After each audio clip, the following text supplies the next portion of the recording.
Round 11 of top 14 is here. After the doublons last week, we should see some of the stars back for some of the sides. Just how many, we can't be sure. Be very surprised at the guys that played a lot of the test matches for France will start in this round. Some of them might be on the bench, but it's hard to gauge. That brings us nicely onto the first game, Racing against Toulouse. Toulouse obviously have the most French starters. Be surprised to see any of Malvaca, Flamont, Miafu, Dupont, Ramos. Certainly as starters anyway, but we may see the likes of Marchand, Roumat on the bench, or possibly even starting for Marchand. He didn't get that much game time. As well as the other internationals. So all three of their fullbacks, Kinghorn, Malia and Capuozzo, could be in line to play. But we saw just last week just how strong that Stade Toulousain squad is, how deep it is with Aki, Entomac played, Brennan played, Willis played. Like, there's so many good players. And Racing, I think we are starting to see just how key some of their star players are. So I've got four main ones, I think. You've got Fiku, Talfafanua, Tuisova and Legaric. Legaric is the main one for them. Talfafanua is injured. I'd be amazed if Fiku plays after the amount that he's played over the last few weeks. Legaric didn't get loads of game time in the Autumn Nations series, so we reckon he will be playing, and that is absolutely critical for Racing. They were dreadful last week. They were completely flattered by that 40-24 scoreline in the Paris derby. This game is in Créteil, which gives this game a bit of an edge. It kind of gives it an element of unpredictability. The pitch was dreadful in September when they played their games there.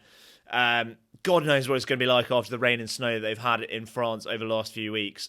It wasn't a particularly happy home for Racing, and they showed a lot more positivity when they came back to La Défense Arena.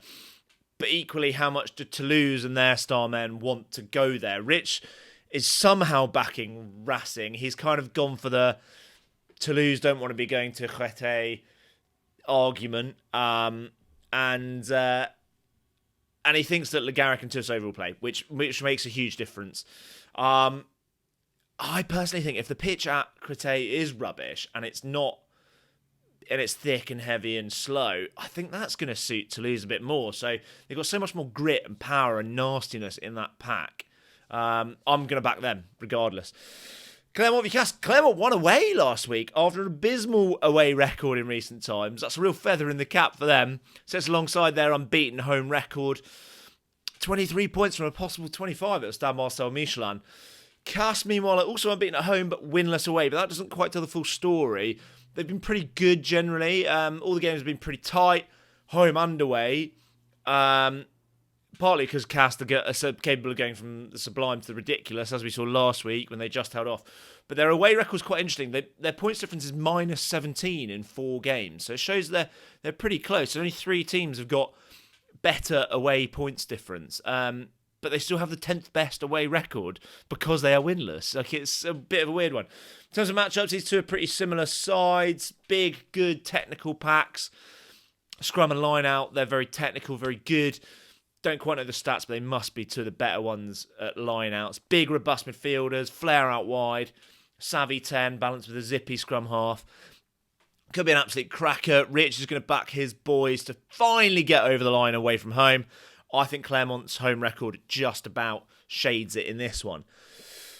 Pau v Lyon, we go from Rich's side, Cast, to my side, Pau, with a bit of trepidation. I'm getting increasingly nervous about Pau. This game feels critical, not just for Pau, but for both sides. 4 defeats in a row for both of them. For Lyon, that includes that shock defeat at home to Clermont last week. That should be a real concern for Lyon fans, because Clermont's away form has been terrible, and Lyon's home form has historically been really good. But it's hard not to also be concerned as a Pau fan. Barely in it last week away at Montpellier. The squad does look underpowered at the moment. The home form isn't what it was. Lost to Racing last time out. I am going to back them. I have to. Pau at the Stade de Hameau, they could just turn it on. Rich is going to back Lyon. I thought he was baiting me, but he's got a fairly compelling argument. He said they are fundamentally a better team. They have a good pack and could really beat up Pau up front because Pau's scrum is weak. and he said that their star quality is a bit more starry. You know, Niniashvili, Quiu, Ioane are 3 exceptional talents. So even if Atisogbe is fit for Po, he reckons Po are there for the taking. As a Po fan, I have to be positive and think that Leon are there for the taking. Despite how important this game is, it could be an absolute cracker. Both sides do concede a lot of tries. Both sides love to fling it about. Could be a real dramatic one, that one. La Rochelle v Van. Van have their nearest away game of the year, just a mere 250 kilometres down the coast between the two grounds to the Marcel de Flandre, the West Coast derby. It can't be the Derby Atlantique. That's La Rochelle v Bordeaux. La Rochelle will be bolstered by some returning internationals. Antonio, Aldrit, Wardy, Colom, I'd imagine might all get some game time. Not sure about Boudon or Skelton. Van, heartbroken last week after that second half disaster. La Rochelle pretty good in that second half to get pretty close to Cast. 2 key stats here. La Rochelle are unbeaten at home, 23 points from a possible 25. Van have conceded more tries away from home than any other side. 28 in 5 games. This could get really ugly for Van. It doesn't bode well. UBB Montpellier is quite an interesting one. It's also on Premier Sports, so you can watch that with some real intrigue.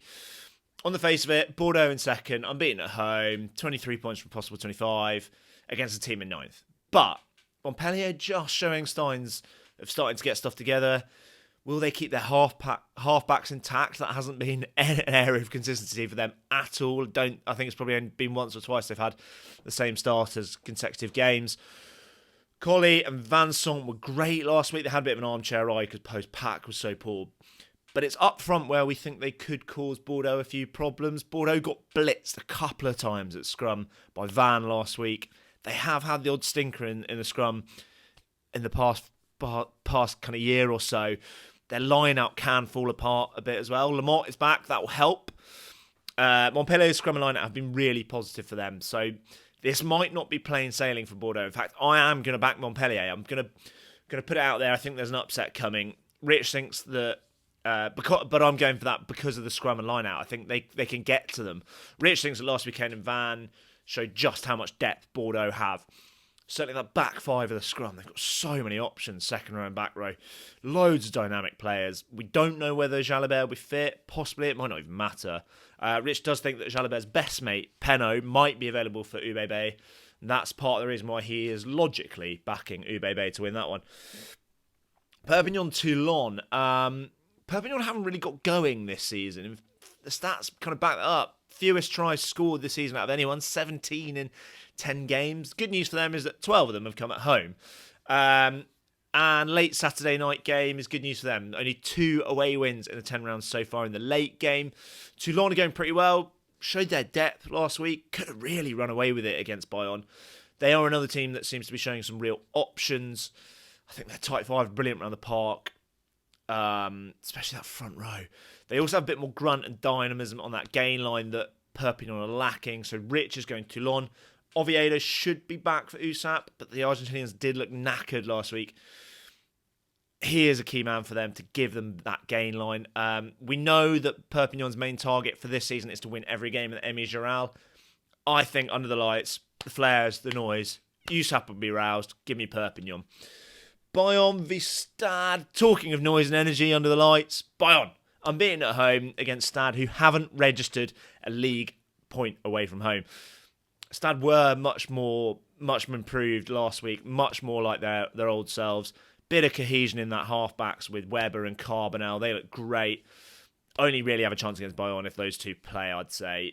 Bayonne weren't themselves last week. The line-out was really sloppy. But they should get Mangala back to bring X factor and in defence and attack, and they should get Luke Tanguy back to shore up that scrum and just generally be a bit of a legend around the park.